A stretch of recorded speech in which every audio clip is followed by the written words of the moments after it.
Cześć! Na wstępie uprzedzam, że ten odcinek będzie nieco chaotyczny. Jadę właśnie do Ponta Delgada odebrać zakupiony przez internet mikrofon. Znalazłem go na OLX-ie i musiałem odebrać go osobiście. Przy okazji trochę pozwiedzam. Okej, jestem. Dojechałem do Ponta Delgada. Sklep, w którym go kupiłem, nazywa się Second Hand.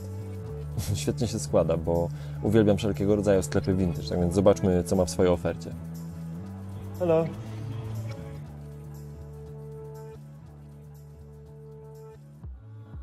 Do wszystkich diggerów, przyjeżdżajcie na Azory, do Ponta Delgada, obczaić te płyty.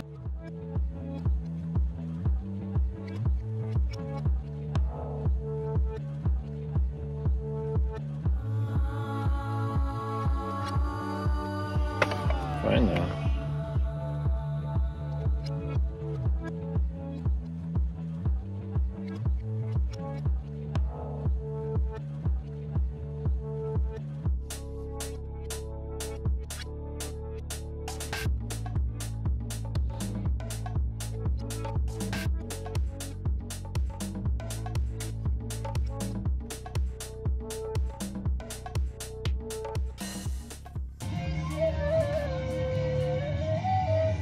I can do it for 13.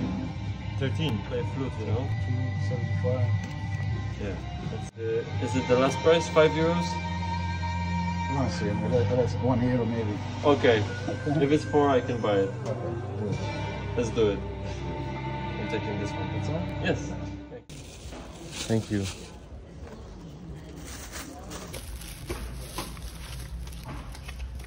Kupiłem sobie butelkę i flet. Polecam każdemu zaglądać do takich sklepów, jak się podróżuje. O wiele lepiej kupić sobie jakąś starą rzecz, która ma duszę, która jest może często też zrobiona ręcznie, jakaś ceramika czy jakaś szkatułka mała, niż żeby chodzić do sklepów z pamiątkami i kupować jakieś turystyczne chińskie gówno, które jest przede wszystkim brzydkie i plastikowe albo jakieś tandetne. Pan tutaj właśnie maluje, ale nie chcę, żeby go nagrywać. No dobra, może się nie obrazi. Jak mnie zaprasza do środka, to znaczy, że się nie obrazi. Estamos para as ilhas, para as outras ilhas. O pico está aqui. A? O pico. Para as outras ilhas. A, po pik.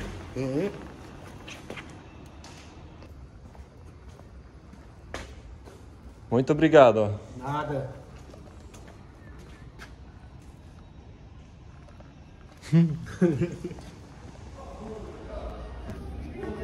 Panowie sobie pletą tutaj. Jeszcze dziś w jedynce historia Pawła, który przyszedł na plantację ananasa. Baby ananas.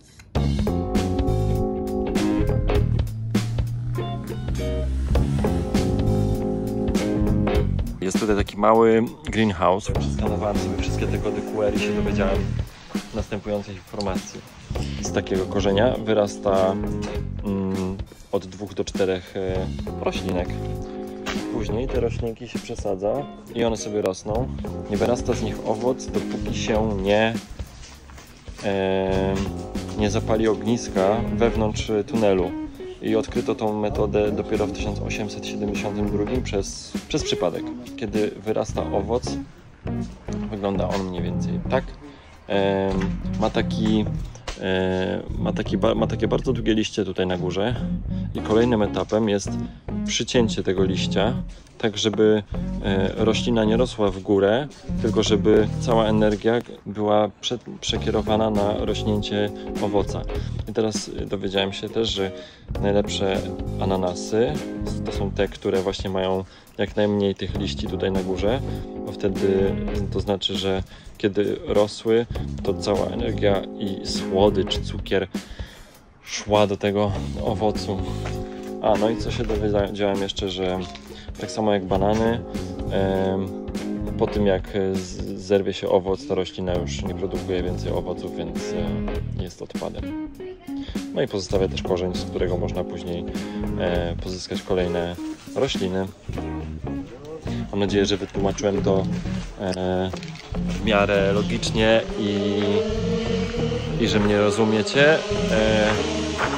Trochę się spieszyłem, bo nagle przyszli jacyś ludzie i nie jestem jeszcze swobodny w rozmawianiu do tej kamerki, więc starałem się. A, i jeszcze jedna ważna rzecz. Cały proces od tego do tamtego trwa 2 lata.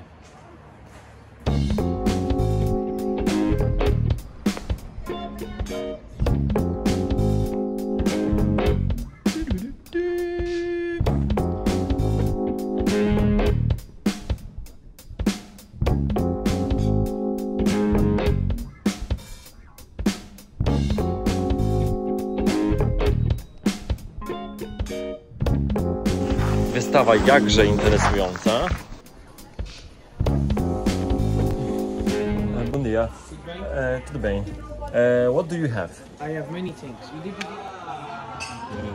Z ananasa i mały tościk. Super świeże, fajne, mniam. No. Shit. Parkurowcy, którzy mnie oglądają. Ponta Delgada, blokowiska, super spocik.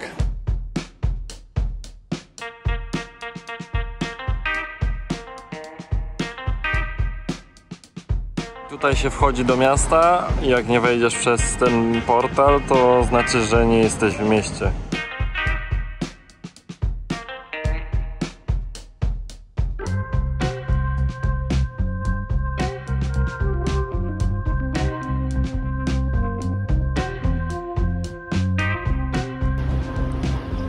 To możesz być ty, albo ty na twoich wakacjach na Azorach. Możesz zobaczyć coś takiego na przykład. Albo szczęśliwych ludzi na czele statku, który się nazywa Futurismo. Bo Futurismo to Adventures of Azores, czyli tak zwane przygody. To tak jak ja. Wow.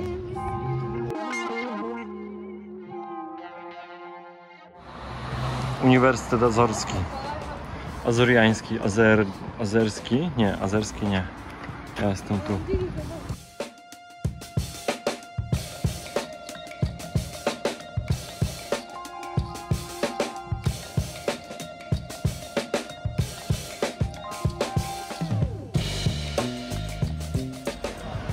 Tak wygląda najstarszy bar tawerna.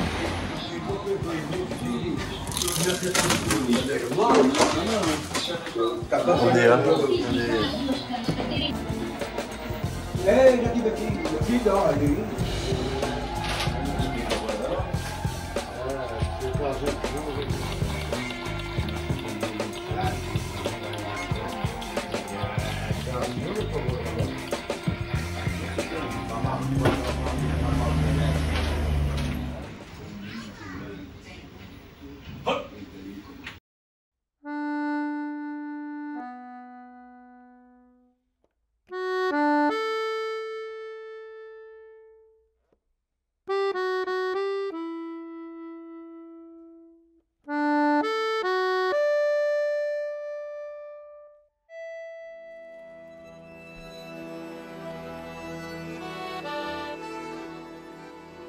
Dość mocna wystawa, przyznam. Trochę nie byłem na to gotów, ale cieszę się, że tu byłem. Fajna przestrzeń, bardzo pasuje do tego, co tam było pokazywane. Te zdjęcia tak chamsko przyklejone, pofałdowane, brudne, zdesaturowane. Mario Cruz, autor fotografii. Sprawdźcie, wygooglujcie go sobie, wyinstagramujcie. Zdjęcia przedstawiały wybrzeże rzeki w miejscowości Manila na Filipinach, gdzie ponad 20% społeczeństwa żyje na granicy ubóstwa. Nawet tego nie wiedziałem. Nie mówię, że na wybrzeżu rzeki, ale ogólnie w całych Filipinach. Tragiczne dane, a ja jestem z powrotem na ulicach Ponta Delgada i ludzie piją kawkę, jest spokojnie, cieszą się życiem i sobie żyją powoli. Czy to jest niesprawiedliwe? Trochę tak. No. Pedir. Prosić. Yo puedo. Yo pido. Yo pido. Coger. Brać.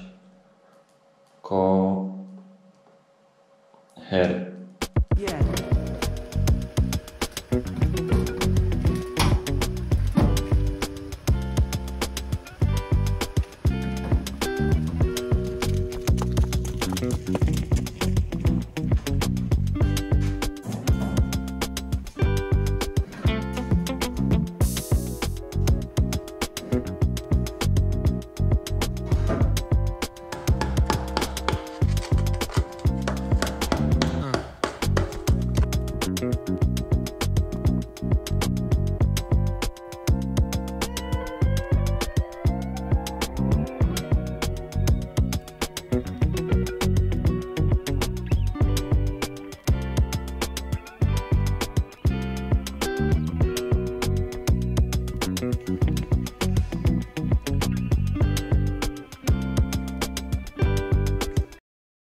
Co to jest, kocie?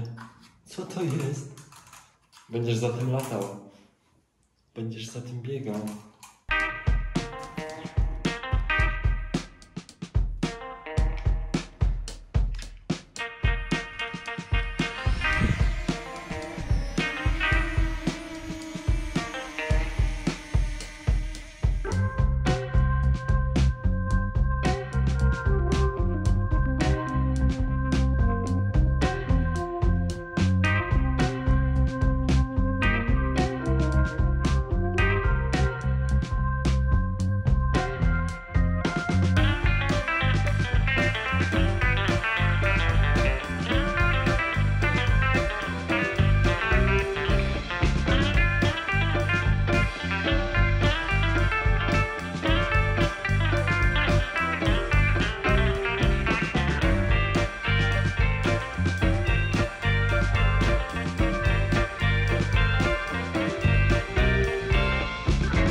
What?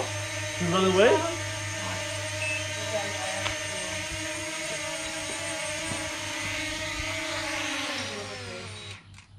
Okay, I'm coming. So what happened? The cat ran away? He got scared? Shit. Nie można sobie polatać, bo koty biegają. Okej.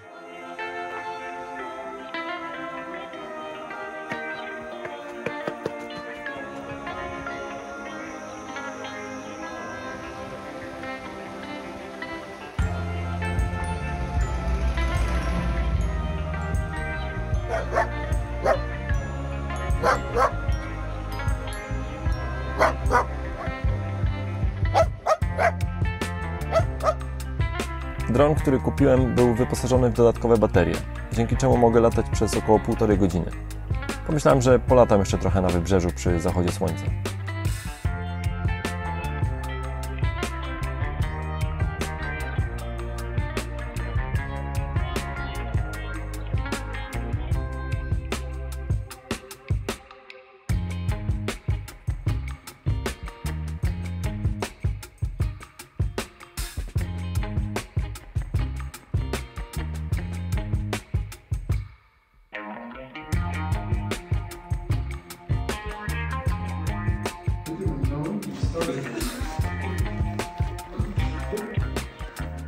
He's so comfy.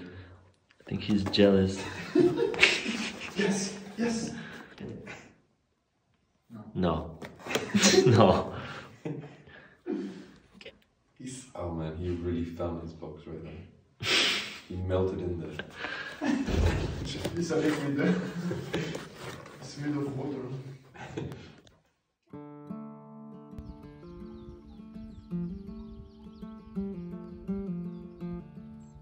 Idę pod górę, na skróty, przez pastwiska. Zbocze jest, jak widać, dość strome. Trawa zielona jak zawsze, a zapach krowiego łajna przyprawiony miętą nie pozwala mi zapomnieć, gdzie jestem. Już raz tędy szedłem ze znajomymi i chcieliśmy dojść do wodospadu, ale po drodze znaleźliśmy bezdomnego psa i nigdzie nie doszliśmy. Wow, pięknie, co? Też się zachwycam. Teraz schodzę z pastwiska i wchodzę na drogę. O, tutaj jest punkt widokowy. Tak, później w przyszłości na tym punkcie widokowym robiliśmy grilla ze znajomymi, a tak wygląda widok jeszcze wyżej. Tutaj jest kot. Tak, koty są często spotykane na punktach widokowych, a tutaj jest drzewo. Podobało mi się to drzewo. Dobra, schodzę z drogi i wchodzę znowu na pastwiska. I tak wygląda niesamowita perspektywa z drona. O! Wyskoczyłem zza krzaków. Tutaj krowy się na mnie patrzą, a tutaj ja gram dla krów, ale chyba nie są zainteresowane. No i znowu latam dronem, no bo jakby to tak bez latania. I robię taki zoom, jedzą sobie trawę krowy, fajnie. No jedzą cały czas, co mam powiedzieć, jedzą trawę.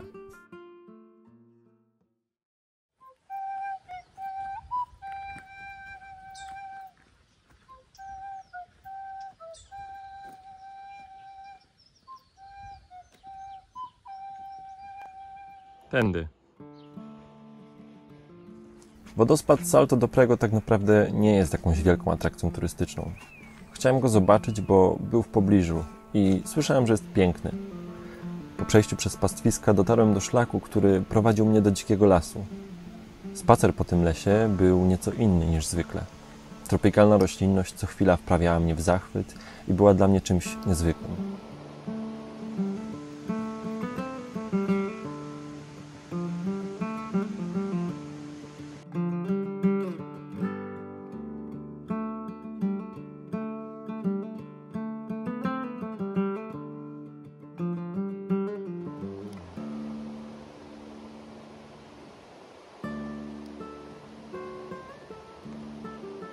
Po drodze do wodospadu towarzyszył mi nieustanny szum wody, powalone drzewa i niespodzianki.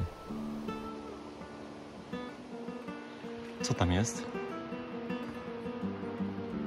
O.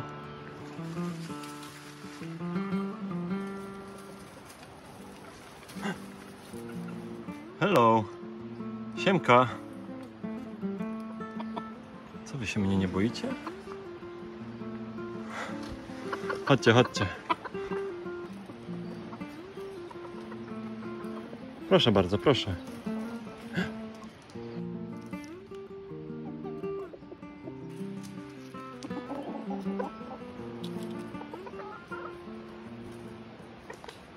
Nie mogę uwierzyć, że to są dzikie koguty. Jestem pośrodku niczego tak naprawdę, w dolinie.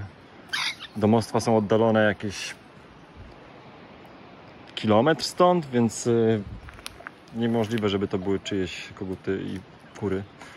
Pierwszy raz miałem okazję spotkać dzikie kury.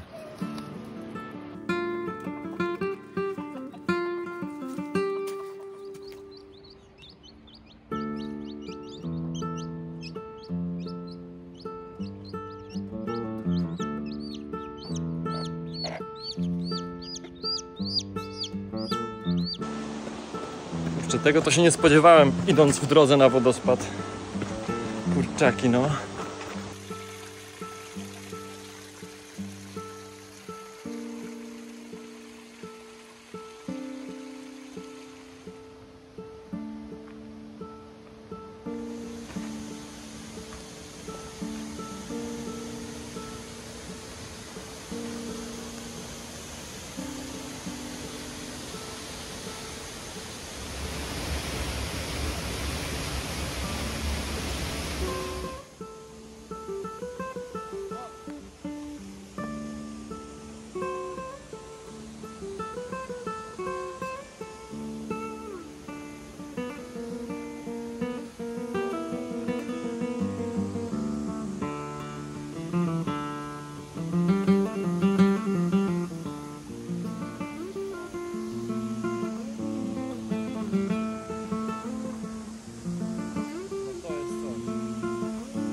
Znalazłem bambusa, który był ułamany tutaj.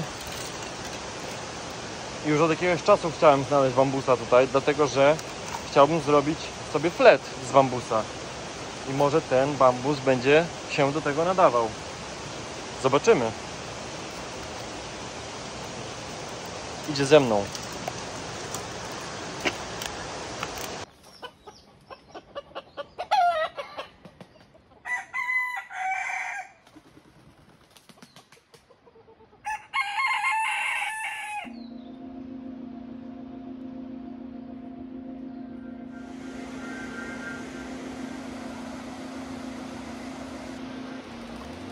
Co to jest?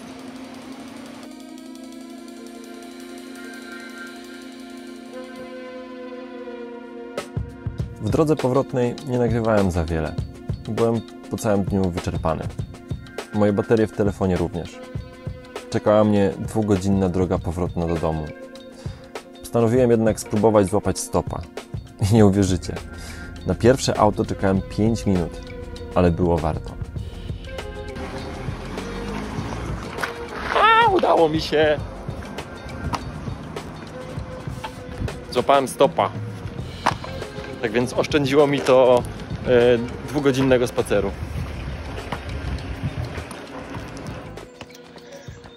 To była bardzo krótka podróż z Krystyną. Dowiedziałem się, że jest z północy Portugalii i że mieszka od roku na Azorach. No i zapytałem się jej, jak to jest być tutaj przez rok. Pracuje jako restaurator zabytków i mieszka w Ribeira Grande. I opowiedziała mi, że no nie wie, no, że tak średnio, że w sumie to najgorzej jest z tym, że ludzie nie do końca traktują ją dobrze, że traktują ją jako osobę z zewnątrz i traktują ją jako kogoś, kto potencjalnie zabiera im pracę, więc mówiła, że ma takie mieszane uczucia, ale rozumiem, no ciężko musi jej być na pewno. No ale to jest ciekawa obserwacja, tak, że dowiedziałem się czegoś takiego.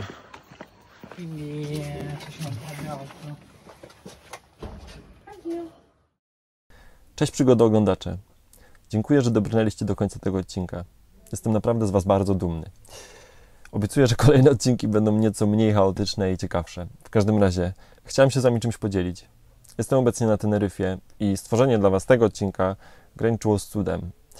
Żeby nagrać głos offu, który słyszeliście w tym odcinku, to nie było naprawdę nic prostego. Jestem na wsi, na Teneryfie, w miejscu, w którym mieszka około 40 osób. Wszędzie dookoła są ludzie. Albo szczekające psy, albo padający deszcz, albo przelatujący samolot.